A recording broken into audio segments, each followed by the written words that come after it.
IRGC का crypto code, आज मैं एक टीवी चैनल पे भी मैंने बोला था, मैंने कहा था भाई एक बात मेरी लिख के रख लेना, मुस्तफा खमीनी बैठे, अली लरीजानी बैठे, शम्स खानी बैठे, मैसूद पजिस्किन बैठे, या कोई भी मुल्ला मौलाना बैठे, एक बात याद रखना, उसका पहला संवैधानिक कर्तव्य, रिलीजियस कर्तव्य, नैतिक कर्तव्य, कॉन्स्टिट्यूशनल ड्यूटी होगी टू प्रिवेंट डेथ ऑफ इमाम खमेनी। कि खमेनी केवल एक सुप्रीम लीडर नहीं था, वहां का रिलीजियस लीडर भी था और सुप्रीम लीडर भी था। हमें उसकी मौत का बदला लेना हमारा पहला ऑब्जेक्टिव होगा, और उसके लिए इजराइल को और उसके लिए अमेरिका को बर्बाद करने के बिना ये हो नहीं सकता। ये उसका पहला राष्ट्रीय दायित्व होगा। अभी अभी करीब 8:45 8:30 आपके अब्बास अगराची का स्टेटमेंट आया, will never forgive and forget the death of इमाम खमीनी। ये था IRGC का क्रिप्टिक कोड। मैंने लिखा ना IRGC का क्रिप्टिक कोड, ये IRGC का क्रिप्टिक कोड है। ये IRGC ने क्रिप्टिक कोड दे दिया कि अमेनी की मौत का बदला लिया जाएगा। शिप ठोक दिए, ट्रंप तुम्हारा बेवकूफ बना दिया, तुमने पैसे दे दिए, 20-30 बिलियन पॉकेट में गए, जहाज शुरू, गेम ऑफ जहाज शुरू। अब लड़ो इनसे, जाके कर लो, बैठ दो JD वेंस को, बोलो मुल्ला मुनीर को, कहा है तुम्हारे पाकिस्तानी, कहा है तुम्हारे कतरी, निकालो इनको, बोलो ये किस क्यों ठोका जहाज। और ट्रंप का एक ट्वीट भी आया शिप ठोकने पर, भाई वो टीम, वो ट्वीट दिखाइए जरा ट्रंप का, हमारे प्रिय ट्रंप भाई का, एंटरटेनर है ट्रंप, दिखाइए। The Islamic Republic of Iran shot at least 4 one-way attack drones of a ship transversing from Strait of Hormuz. One of the drones solidly hit the upper deck of a large and very expensive cargo ship, carrying cargo ship. Damage was done, but the ship was not able to proceed its way. We knocked down other 3 drones. Obviously, what a foolish violation of our ceasefire agreement. President Donald J Trump, यानी कि Trump ये मानते हैं कि cease fire का violation हुआ है। ये लास्ट लाइन पढ़िएगा, this is foolish violation of our cease fire agreement, president Donald J Trump, यानी कि हमारे सीज फायर के एग्रीमेंट का फूलिश वायलेशन है। तो ट्रंप मानते हैं कि सीज फायर का एग्रीमेंट वायलेट हुआ है, और हटाइए टीम। और कल मैं आपको यही कह रहा था, मैंने कहा ट्रंप को भी दिख रहा है ये सीज फायर चलने वाला नहीं, इसीलिए मार्को रूबियो को उतारा, इसीलिए इजराइल के गुणगान करा, इसीलिए इजराइल की, मतलब मैंने 2 पट्टे उतारे, एक मेरा राइट हैंड मार्को रूबियो, एक मेरा लेफ्ट हैंड JD वेंस, और मैं मालिक हूं। ये जीता, मैं जीता, ये जीता, तब भी मैं जीता। एक को मेरे को वैसे पॉलिटिकली डिस्कार्ड करना पड़ेगा इस लड़ाई में, JD वेंस या रूबियो चलेंगे, दोनों नहीं चल सकते। एक को घर बैठना पड़ेगा, और मोस्ट प्रॉब्ली JD को घर बैठना पड़ेगा, क्योंकि JD दम नहीं है उसमें, he doesn't understand politics, he doesn't understand Islam। और जिसकी मुल्ला मुनीर से दोस्ती हो जाए, और जो अपनी बीवी को भले कि तू हिंदू है, तू क्रिश्चियनिटी में कन्वर्ट हो जा, जो बड़ा आपत्तिजनक है भाई, बहुत आपत्तिजनक था। मेरी बीवी जी क्रिश्चियनिटी में कन्वर्ट हो रही, भाई क्यों क्रिश्चियनिटी में कन्वर्ट हो, हिंदू है तो क्यों हिंदू से शादी की थी तूने।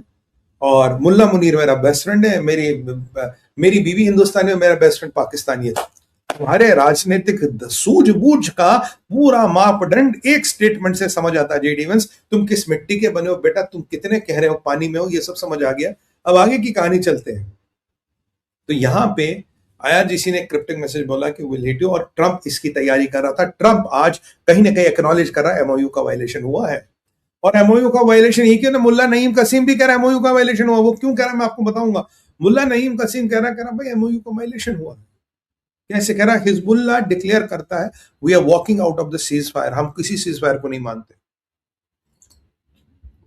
बहुत बढ़िया, बहुत बढ़िया, मत मानो यार सीज फायर को। इस्लाम में सीज फायर का क्या, तो जहाद और जन्नत का रास्ता खुला रहना चाहिए, सीज फायर विज फायर सब बेकार की बात है। अब देखिए $multi-billion हेस्ट, ये क्या है। अब मैंने आपको बताया था कि ओमानियों ने फिर गेम पलटी, ओमानियों ने गेम क्यों पलटी, कभी यहां कभी तो। अब ओमानियों ने इसने गेम पकड़ी, IRGC का फोन गया होगा, कहता बेटा तुम्हारा जो ऑयल टर्मिनल है उसको मिसाइलें 3 मारूंगा, 3, और अमेरिका रोक नहीं पाएगा। और अमेरिका को वैसे शिप पे 4 ड्रोन मारी थी, एक लग गया, शिप खत्म।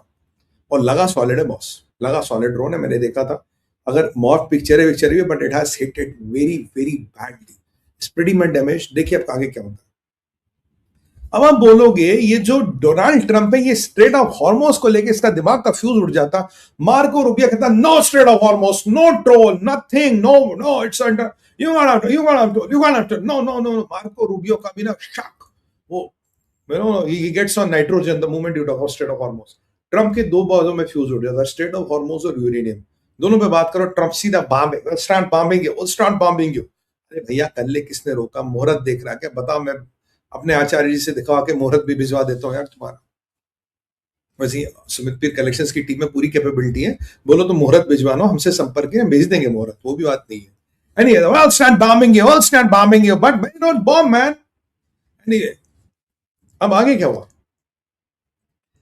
तो ये स्ट्रेट ऑफ हॉर्मोज को लेके मैंने कहा यार ये लफड़ा क्या है, टैक्स लगाएंगे, जजिया लेंगे, ये लेंगे, वो लेंगे। कहानी खोल गई है। वॉल स्ट्रीट जर्नल में एक आर्टिकल आया है जिसके अनुसार अगर स्ट्रेट ऑफ हॉर्मोज पे किसी भी तरह का टैक्स, जजिया, इधर उधर किसी भी नाम से पैसा लिया गया, मिनिमम रिसीवेबल है $40 बिलियन साल का। कितना? $40 बिलियन। और ईरान का बजट कितना भाइयों? ईरान का बजट है $56 बिलियन। तो यानी कि 80% of my budget will come from straight of Hormuz. Straight of Hormuz मेरे लिए गोल्ड माइन हो गई। गोल्ड माइन से भी आप $40 बिलियन नहीं निकालो। अगर पाकिस्तानियों के रिकॉर्ड उन्हें $40 बिलियन देते तो आज वो इंटरनेशनल भिखारी नहीं होते। आज मुल्ला मुनीर की चड्डी गिरवी नहीं होती, तो कम से कम चड्डी अपनी पहनता, वो भी चाइना की है, वो भी गिरवी चाइना को है। तो इसीलिए वो बेचारा, इसीलिए उसकी हालत खराब है यार। मैंने वो ख्वाजा का एक वीडियो देखा, आज मैंने ट्वीट भी किया, मैंने लिखा ट्वीट पे ऊपर, आप देखिएगा मेरे handle.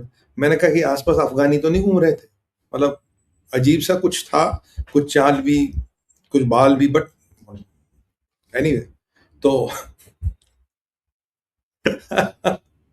Anyway let's come back to it. देखिए अब ये बेसिकली क्या है, अगर ये सट्टा बैठ गया, ये सीधा सीधा पैसा आईआरजीसी को मिलेगा।